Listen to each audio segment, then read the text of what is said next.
Olá, pessoal, tudo bem? Meu nome é Marcos Menezes. Esse aqui é mais um episódio do podcast Papo Conteúdo. E hoje o nosso convidado, José Luiz, é psicólogo clínico e social. E antes da gente dele se apresentar e a gente falar sobre o tema, quero pedir para você não esquecer de dar seu like, curtir o canal, compartilhar.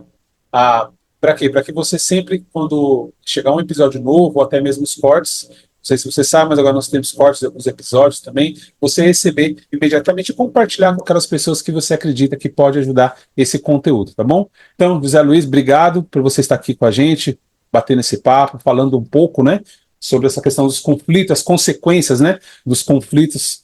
E eu queria que, antes disso, você se apresentar, para quem não te conhece, falasse um pouco sobre a sua profissão, sobre um pouco a sua carreira, e depois a gente vai dar início a esse bate-papo. Muito bem-vindo, viu? Perfeito, Marcos. Eu que agradeço o convite. Também é um privilégio poder participar do seu canal, Papo Conteúdo. Não tenho dúvida, né, que é um assunto bem relevante que tem ajudado bastante pessoas aí. Eu sou o José Luiz, de formação sou psicólogo. Eu também tenho algumas pós-graduações na área de saúde mental, com ênfase no CAP. Tenho também PNL, né, que é a Programação Neurolinguística, e também de terapia cognitivo-comportamental de alta performance, onde eu atuo na clínica particular. Também faço parte do projeto Apoio, né, que é um projeto que fazemos atendimentos com valores sociais, para ajudar as pessoas que não têm condições de pagar uma terapia convencional. E atualmente eu trabalho no serviço de medidas socioeducativas, que é um serviço da assistência social, que está ali na média complexidade, né, a proteção especial, que trabalha com jovens em vulnerabilidade social e também em conflito com a lei. Mas tive uma carreira aí na área da assistência, trabalhando em serviço de acolhimento institucional para crianças e adolescentes, serviço de acolhimento institucional para jovens e adultos com deficiência, e também trabalhei muito tempo da minha profissão com inclusão social e profissional de pessoas com deficiência no mercado de trabalho. Então, sempre veio um viés aí da questão da deficiência, né, e da área da assistência social. Tá bom? Então, é isso. Legal, legal. Bom, é bastante coisa, né? É bastante, várias vertentes aí das que você atua. Legal. Mas vamos lá, vamos começar falando sobre a questão das consequências, né? Esses conflitos familiares que acontecem. Você, imagino que você deva pegar várias situações, das diversas, né? Todos os tipos. Eu queria que você falasse um pouco sobre isso, né? Inicialmente, o que no seu dia a dia ou ali no seu trabalho, como é que tem sido esses conflitos, algumas situações, de repente, que você puder compartilhar, como que tem sido, como que você tem atuado relacionado a isso, né? Bacana, Marcos. Esse é um assunto, né, que nós lidamos diariamente, né, na nossa prática profissional, até porque nós trabalhamos, de fato, dentro de algumas comunidades, né, que existe ali muita vulnerabilidade, muitas questões familiares que acabam sendo fatores que em algum momento da vida daquele adolescente, daquela criança que se torna adolescente e depois um adulto, essas consequências dos conflitos que acontecem ali naquele seio familiar acabam também, de certa forma, trazendo eles a viverem outros conflitos lá fora, né? Então, o que acontece? A gente percebe, né, porque nós fazemos tanto os atendimentos individuais com adolescentes, fazemos o atendimento em grupo com a família desses adolescentes, então a gente acaba ali conhecendo as duas realidades, né? E nós também fazemos o trabalho de visitas domiciliares, vai até a casa, conhecer o contexto, conhecer se aquele jovem está precisando de algum encaminhamento, aquela família, né? Ali de alguns direitos que eles não estão sendo assegurados. Então aí também a gente vai conhecendo que existe ali muitos conflitos que acabaram ali gerando também situações, né? Em algum momento aquele jovem acabou se envolvendo no meio delitivo, né? Então, assim, a gente percebe que uma das consequências que os conflitos acabam acontecendo é a dificuldade ali do diálogo, né? Quando ocorre um conflito, porque o conflito ele é inerente ao ser humano, ele vai acontecer, né? Independente do contexto familiar, né? Se seja ele vulnerável ou não, o conflito vai acontecer em todos os contextos. Porém, o que é mais difícil é quando esse conflito ele não é lidado. E podemos dizer assim que quando esse conflito ele não é lidado, é quando ele acaba indo para debaixo do tapete, é quando ele acaba não sendo dialogado, não sendo tratado, é que ele começa a gerar consequências que são negativas.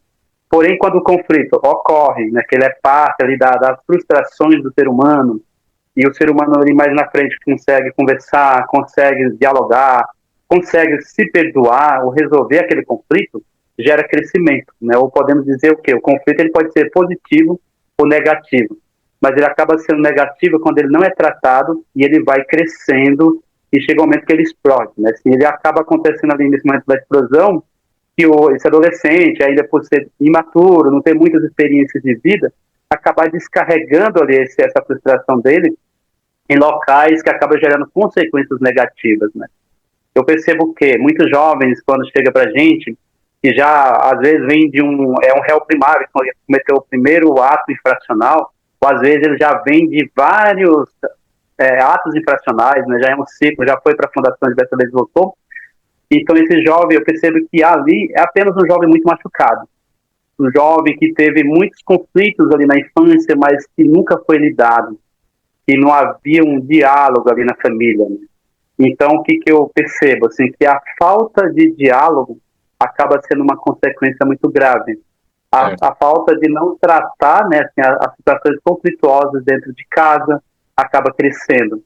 E quando algo não é tratado e é guardado, ele tende a crescer. Sim. Tende a crescer. Então, é como algo de estimação que você não está ali no dia a dia, conversando, se perdoando, tentando resolver, tentando entender o que aconteceu. Então, nós fazemos também muito essa mediação do conflito, quando a gente traz a família e o jovem, porque a gente percebe que existe ali muito ódio, muito rancor, né, muita revolta, e ali em situações mesmo de a gente ter que colocar um para um lado para o outro, perceber que ali não vai ser o momento, porque senão vai dar até uma lesão física, né? Então, a gente tem que conversar com um separado, depois conversar com o outro, depois juntar os dois. Então, a gente percebe que essa questão do diálogo é uma situação extremamente importante na vida do ser humano como um todo, né? Que eu acabei contando um exemplo do contexto do meu trabalho, mas eu falo assim, no contexto geral, o diálogo é a melhor solução para a solução de conflitos, né? Certo. Então, é mais ou menos por esse viés, né? Tá. Deixa eu te fazer uma pergunta, já que você está falando sobre isso. A questão dos conflitos, você falou do diálogo, né? Ok. Mas eu imagino que tenha outros tipos de um conflito. Vamos ver se eu consigo me colocar a pergunta. Assim, por exemplo, o jovem, ele cresceu num ambiente que os pais, ou o pai ou a mãe, bebiam, né?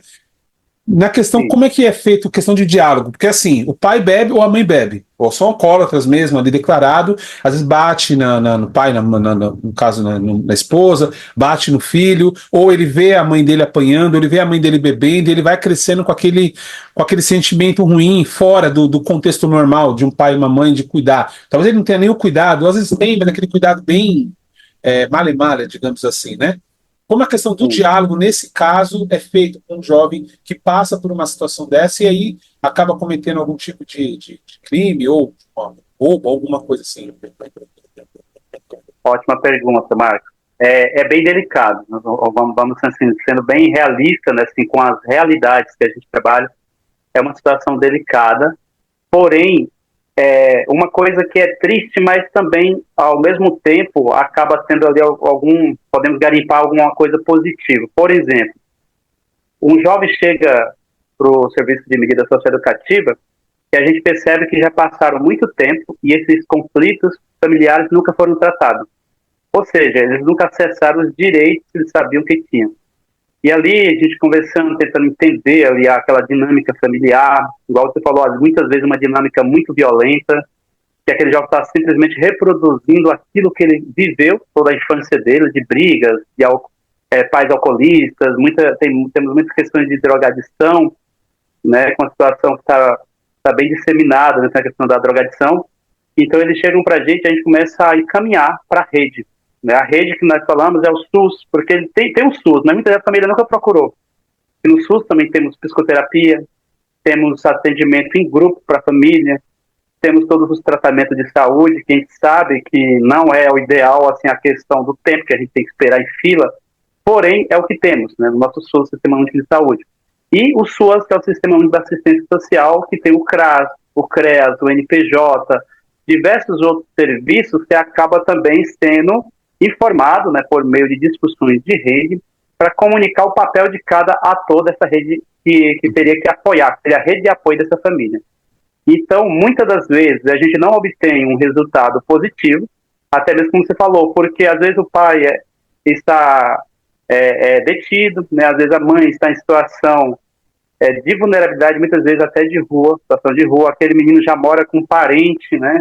E aquele parente também não dá o respaldo, então já viveu muito tempo em violência, aquele menino também acaba reproduzindo essa violência, então às vezes é muito difícil. Porém, a gente sempre tenta, por meio do diálogo e da reflexão, fazer refletir sobre sonho, sobre o que eles pretendem, e junto também com isso, não só refletir, mas apoiar. Você quer que eu vá com você até, sei lá, a entrevista de emprego? Vamos lá construir um currículo aqui. O que você pensa em fazer, né? Eu vou te caminhar o seu currículo. Você gostaria de participar de uma entrevista? Vamos fazer aqui uma simulação de entrevista. Lá no nosso serviço a gente não faz atendimento psicológico, fazemos atendimento, né, reflexivo, trabalho em grupo e tudo mais. Porém, a gente fala, eu vou encaminhar você, eu percebo que há algumas questões aí que você precisa de um apoio com um psicólogo, vou estar te caminhando para o psicólogo da rede, ou para o grupo de psicólogos estagiários da faculdade, que a gente acaba fazendo esse encaminhamento também. Então, é mais nesse viés. E também nas conversas que a gente tem com a família. Então, a gente tenta, dentro do nosso possível, né, do nosso melhor, fazer esse diálogo e essa mediação de conflito. Mas como a realidade, né, a gente sabe que nem sempre é como a gente pretende, muitas vezes esse diálogo é difícil mesmo. É difícil porque, como você mesmo disse, ele já vem, essa família, a dinâmica dela foi assim. Sim. Foi assim muito tempo, né, da vida deles. Então, chegar, a gente não vai fazer mágica, né? A gente vai tentar ali mediar o melhor possível. Muitas vezes temos resultados brilhantes, assim, muito bacanas, que a gente fica muito feliz, né, assim, por ver aquela família diante desses encaminhamentos, né, buscando outros rumos, né, encontrando um trabalho, conseguindo um benefício que às vezes tem direito e não sabia que tinha, às vezes pessoas com deficiência dentro da casa ali que não tem um BPC, né, que a gente vai atrás também. Você já acaba atuando aí em todas essas buscas dos direitos, e ele fala assim, nossa, eu não sabia que eu tinha esse direito. Eu precisei ter esse comportamento para acessar isso. Então, o que eu estou querendo dizer? Infelizmente, né, assim, a nossa realidade assim, do nosso país é triste por esse sentido, porque demora muito as pessoas a acessar aquilo que são direitos delas, né? E eu falo isso no contexto geral. Muitas vezes nós estamos em uma situação aqui e a gente não sabe o direito que a gente tem porque a gente não acessou essas informações, né? Então, por isso que eu, assim, enfatizo, né, assim, que um canal como esse seu, que traz sobre o papo conteúdo, traz assuntos que são muito importantes para as pessoas, né, conhecer realidades e também direitos que às vezes não tem, não sabe também. Bom, e deixa eu te fazer uma outra pergunta, Zé. No caso dos pais, você comentou aí caso que o pai está preso, a mãe mora na rua, enfim. Mas naquele caso que ainda tem o convívio familiar, o pai, a mãe mora, às vezes o pai tem problema com alcoolismo ou dependência química, enfim. Como é que é feito? Como é que é feito o trabalho? Por exemplo, o jovem é pego em alguma situação, ou eu não sei se o jovem chega a simplesmente buscar ajuda. Olha, meu pai e minha mãe bebem, tem uma dependência química e eu preciso de uma ajuda.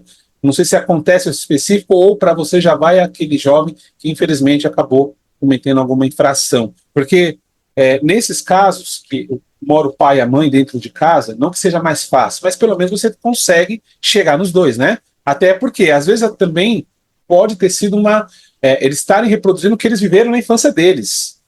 Ou eles sofreram alguma situação, gerou algo neles que eles caíram nesse mundo, né, de vício e desse tipo de situação que eles não conseguem lidar. Ou às vezes não tem nenhum tipo de vício, às vezes a pessoa é violenta mesmo, não sei, enfim, estou colocando situações aqui, você que tem mais experiência pode até falar melhor. Como que é feito nesse caso que ainda o pai e a mãe ainda vivem em casa e o filho consegue? Eu não sei se ele pode buscar um tipo de ajuda assim ou ele já é um infrator e aí vocês conseguem localizar o pai e a mãe, né?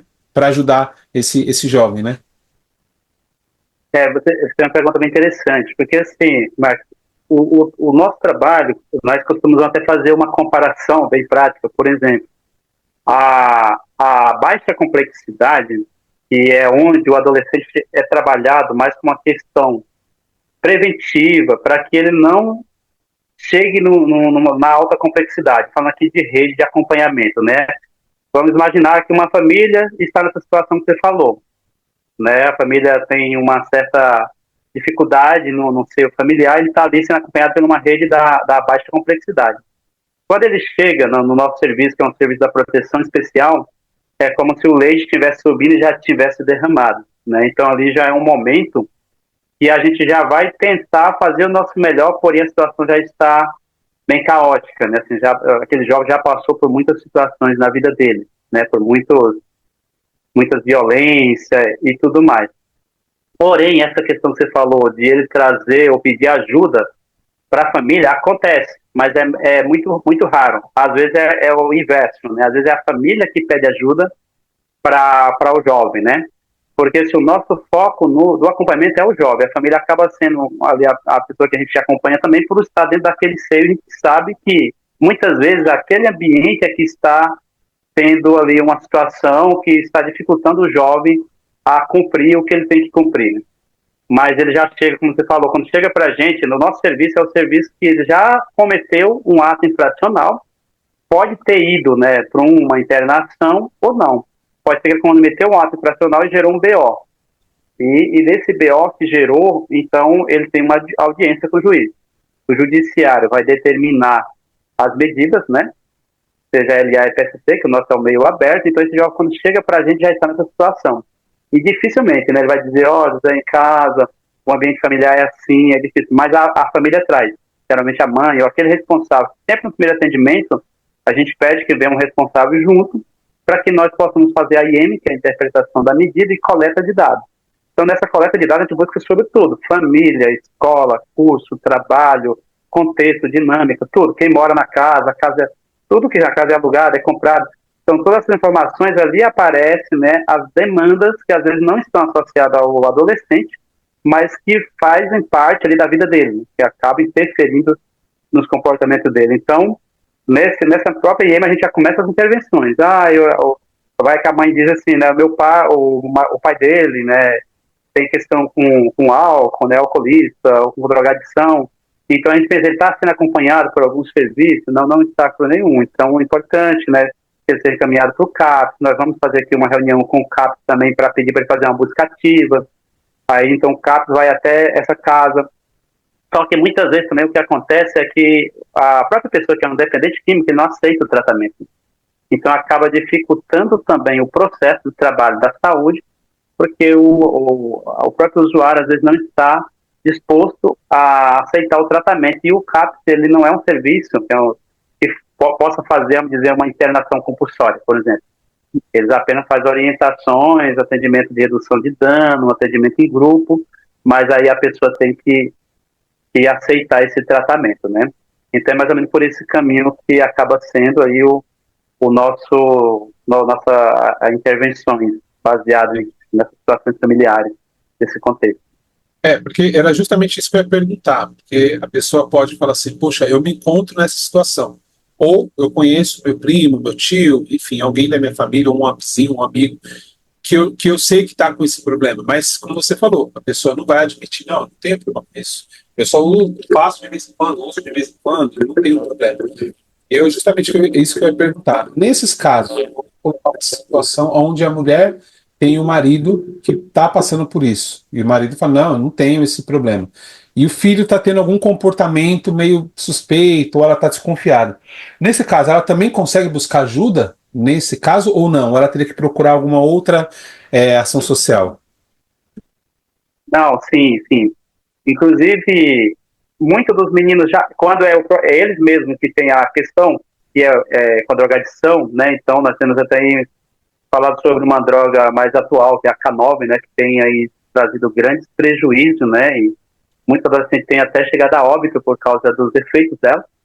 Então, assim, o próprio adolescente às vezes fala, e às vezes ele nega, e a mãe fala, não, porque a mãe conhece, né? A mãe está no dia a dia, ou às vezes pega vestígio, às vezes fala, eu achei aqui um cigarro dentro do quarto dele, ou que eu acho que ele que está usando, tudo mais, e a gente chega a conversar, numa boa, né? Fala, eu não sei se é verdade, porém temos evidências, você está fazendo uso de alguma coisa, eles falam, geralmente eles falam. Agora sim, quando essa informação chega no judiciário, aí ele não vem mais como se fosse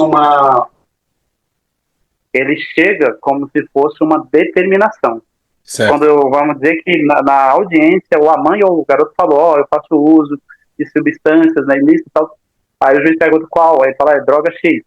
Aí o juiz já coloca no termo, além do acompanhamento com a gente, que é uma LA, uma PSC, ele vai estar pedindo também um acompanhamento compulsório pelo CAPS ou pela saúde, né? Então aí vem como determinação. Enquanto esse garoto não fizer esse tratamento, não tiver, vamos dizer ali, um laudo, né, um respaldo da saúde dizendo, ó, ele está tranquilo, o que ele faz, o uso que ele faz não é ofensivo, né, inofensivo, não traz tanto prejuízo. Enquanto não tiver um laudo assim, esse menino vai ficar ali sendo acompanhado dessa rede e preso à questão judicial por não ter feito o que o juiz pediu. Então, quando o juiz determina, é ordem, não é mais assim, é uma orientação, busque essa ajuda, não. O juiz fala assim, ó, cumpra-se. Então, quando vem do judiciário, é a determinação. Mas deixa eu mas no caso, ok, você falou aqui do jovem, mas no caso do adulto, a mulher fala que o marido é um alcoólatra ou usa tem uma dependência química, e ela precisa de ajuda para ele, no caso, que ela fala, meu filho está tendo uma situação, talvez como você falou, ela vai lá e fala sobre o filho dela, vocês podem orientar em relação ao filho, ao jovem. E no caso, quando é o pai, porque a questão do conflito na casa normalmente não é pelo jovem, é pelos pais, é eles que acabam gerando essa situação que o filho acaba replicando, como você mencionou. Mas porque às vezes os pais estão tendo, ou porque o pai viu o pai dele fazendo, ou porque ele simplesmente, quando era adolescente, caiu nesse mundo e não consegue se livrar. Mas aí no caso da esposa, vocês orientam também, tem por exemplo, se ele foi condenado, vai para vocês ou é só especificamente o jovem? Não, para nós é só o jovem, porque ele Só trabalha, o por jovem. exemplo, pelo ECA e o SINASE, né? Então, no ECA, até os 18 anos, ele é um adolescente. Certo. A partir dos 18, aí já não é com o nosso serviço. O que a gente faz é as orientações, né? A gente orienta a mãe, ó, busca levar ele no CAPS, para que ele possa passar pelo acolhimento. O CAPS é um serviço de portas abertas, qualquer dia você pode ir sem agendamento. Chega lá, ele vai passar pelo acolhimento, eles vão incluir ele no grupo, ou então buscar né, os AAs, né, que é outro tipo de tratamento bem importante, né? Mas essa orientação, para nós, no caso, é o adolescente. A família seria o apoio para aquele adolescente, né? Então, nós falamos grupo de apoio familiar, tá? Então, é mais ou menos, acho que agora eu respondi, né? Eu perguntei isso porque muita gente que pode estar assistindo, como eu falei, ela não está passando por essa situação, ou ela está, mas ela falou, eu conheço alguém que está passando, e a pessoa não vai falar, como você falou, ela tem medo, poxa, se eu denunciar meu marido, ele pode ser preso, ou vai ter que passar e ele não vai querer, enfim, pode gerar alguma situação desconfortável. Por isso que eu perguntei, porque é difícil, né? É algo muito sensível, né? Você está falando ali do seu Sim. esposo que tem 10 anos, você sabe, às vezes ela até apanha, de repente, não sei, né? Pode ter agressão envolvida, tanto nela quanto no filho, e às vezes o filho pode até ficar retraído, né? Às vezes não quer nem se abrir, pode gerar uma série de consequências, por isso que eu perguntei se tinha algum tipo de apoio aos pais especificamente para a mãe recorrer em casos, não só aí na delegacia, né? Olha, meu marido está bebendo, está doido aqui, mas para onde ela conseguiria buscar esse tipo de ajuda, entendeu? Perfeito.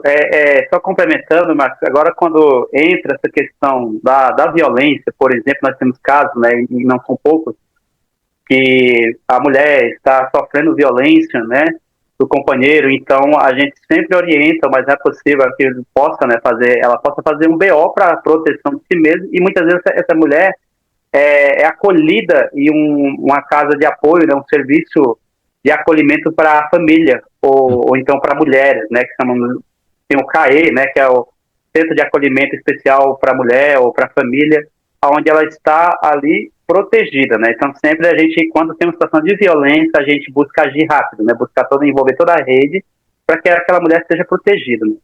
Infelizmente a gente sabe que existe muitas situações que o fechamento é fatal, né, por causa disso, porque faltou a rede acompanhar, faltou alguém orientar, vamos persistir, vamos tentar mais uma vez, né, assim, acaba ninguém nunca fazendo uma denúncia, e infelizmente tem esse fechamento aí, que são tristes, né, mas tem sim, a gente vai não trabalhamos com a família, mas temos toda essa atuação para que aquela família seja protegida, isso acontece, tá, de encaminhar para um outro local, para que ela seja ali acolhida e protegida, para que não continue sofrendo essa violência, né, essas agressões, que como você mesmo disse, a gente percebe que quando o adolescente é muito difícil, isso não é generalizando, né? Podemos criar aqui um estereótipo, né?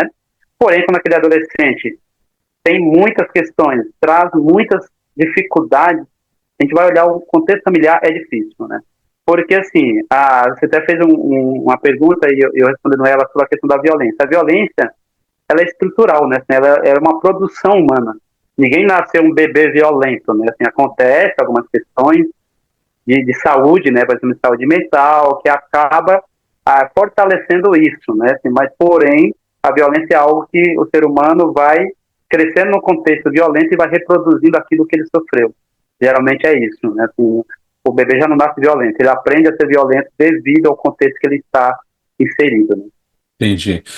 Esse para o pessoal que está assistindo, né? Às vezes fala assim, poxa, Marcos, mas você trouxe um tema assim, né? Que eu não vivo isso, né? Mas infelizmente é algo muito recorrente na nossa sociedade, né? Você, como trabalha com Sim, isso todo dia, é mais comum do que a gente imagina. E a gente conhece, eu conheço pessoas assim, todo mundo acho que tem alguém na família, ou na região, ou no bairro vizinho, que passa por esse problema. Não talvez o filho ser infrator, mas se não tomar cuidado, pode acontecer, né? Infelizmente é algo muito sensível, como a gente estava conversando aqui, mas é um tema importante, então quero encorajar você, se está passando por essa situação, seja com seu filho, com seu marido, com a sua esposa, conhece alguém, né, indica aqui. Eu queria que você repetisse, José, por favor, novamente, os postos de atendimento, eu vou deixar aqui marcado para as pessoas procurarem ajuda, caso estiverem procurando algum tipo de assistência como esse que você mencionou, por favor. perfeito, perfeito. Eu acho que é importante a gente falar sobre o serviço da assistência, né, o CRAS, né, que é o Centro de Referência da Assistência Social, o CRES, que também é o Centro de Referência Especial da Assistência Social, ele já trabalha aí com a alta complexidade, NPJ, né, Núcleo de Proteção Jurídica, nós podemos estar falando do SPVV, né, assim, que o SPVV ele atua mais com as questões de violência na parte de crianças e adolescentes, então é um serviço que é territorial, né, então geralmente no seu território vai ter um serviço como esse, né, e a própria UBS, né, porque a UBS também acaba sendo das redes aí que vai acabar encaminhando quando chega essa demanda. Muitas vezes a pessoa vai no médico, está passando por uma situação difícil em casa, mas acaba, não vou falar, porque infelizmente, né, eu vou falar infelizmente porque muitas vezes o médico não é aberto mesmo aí. Às vezes o médico está ali, não, vou só, escrever o remédio, prescrever, eu vou embora. Mas tem médico que vai ouvir, né? Ou, às vezes não vai ter nenhum médico, o assistente social daquela UBS vai ter acesso a essa informação e vai fazer um encaminhamento. Agora, a assistência acaba fazendo mais isso porque já é o papel da assistência acompanhar a família, né? Então, tem, né, o CCA, que é mais conhecido, que já não é um atendimento, como eu falei, da proteção especial, porém preventivo, né? Às vezes a pessoa tem um filho que fica a manhã toda em casa e tem um CCA perto da casa dele, né? E acaba não sabendo que ali é um serviço da prefeitura, né? Que pode colocar o filho para passar a manhã fazendo atividade, muitas Legal. vezes dinâmica, reflexiva, tem alimentação, tem muito serviço que é direito nosso, né? E às vezes a gente acaba não sabendo pela correria que a gente vive mesmo, nós vivemos uma cidade muito movimentada, né? E o serviço de medida socioeducativa, que é onde eu trabalho, ele é um serviço que, como eu falei no início, o jovem só chega para a gente quando já aconteceu uma situação Tá. que gerou um BO com um adolescente, e aí ele foi para o judiciário e chegou para a gente. Mas é importante saber também, né, porque, como você falou, nós vivemos em uma sociedade que a gente nunca sabe o dia de amanhã. O mais importante é a gente buscar prevenções, né, buscar cuidar da nossa saúde mental para que a gente possa estar bem e também apoiar outros, né? Eu acho que isso é Sim. muito importante. Isso que Legal. você falou também de deixar essas informações é muito importante. Maravilha. Bom, a gente está chegando aqui na reta final. Eu quero novamente agradecer você. Eu queria duas coisas. A primeira, se você achar que tem algo mais importante que de repente a gente não falou aqui, se você quiser deixar algum recado importante, e também aonde as pessoas conseguem procurar você para ter algum tipo de atendimento, alguma informação, rede social, contato, tá bom? Pode ficar à vontade. Perfeito, perfeito, Márcio. Eu acho que eu vou deixar aqui uma reflexão bem rápida. Até dar uma frase da Madre Teresa de Calcutá, que ela fala assim: o que eu faço não é nada senão uma gota baseado no oceano tão imenso. Porém, esse oceano seria menor sem essa gota, né? Então, eu acho que essa gota nós podemos estar falando de informações, nós estamos falando de ajuda, de apoio, numa rede de apoio, né? Que a gente fala, mas o que eu estou fazendo não é nada, mas é importante, né? Qualquer apoio que nós possamos dar para ajudar alguém é algo importante, essa gota vai fazer diferença, né? Os meus contatos, né, assim, o meu celular é o 11 967810755, e eu também estou no Instagram, que é o @José Luiz Psico. Então eu costumo fazer bastante postagem de reflexões lá no Instagram. Se alguém puder estar me seguindo lá, eu agradeço também. E agradecer você, Marcão, por oferecer esse espaço para a gente poder dialogar um pouquinho, tá bom? Maravilha. Muito obrigado mesmo. Nada, eu vou deixar então o telefone e o seu Instagram aqui para que as pessoas possam seguir. Zé, mais uma vez, muito obrigado. Espero que possa ter ajudado aqui. Então, pessoal, você está passando, mais uma vez, está passando por uma situação ou conhece alguém, encaminhe esse podcast, o episódio, pega aqui o telefone, o contato, tem esses órgãos, esses serviços, né, disponível para que você possa utilizar, né, caso você esteja precisando. Quero pedir mais uma vez também para que você deixe seu like, compartilhe com as outras pessoas, se inscreva no canal, ative o sininho para todo episódio que aparecer, gravar, né, entrar ao ar. Lembrando que os episódios vão toda segunda-feira às 20 horas e também os cortes dos episódios também, se você postar de 2 ou 3 por semana, você também pode estar acompanhando ali alguma coisa mais específica. Pessoal, quero agradecer, José, obrigado, muito sucesso no seu trabalho aí, que você consiga ajudar muitos jovens, né, a tirar eles dessa situação, dentro da medida do possível daquilo que vocês estão fazendo. Pessoal, agradeço vocês estarem aqui com a gente até agora e até o próximo episódio. Um abraço.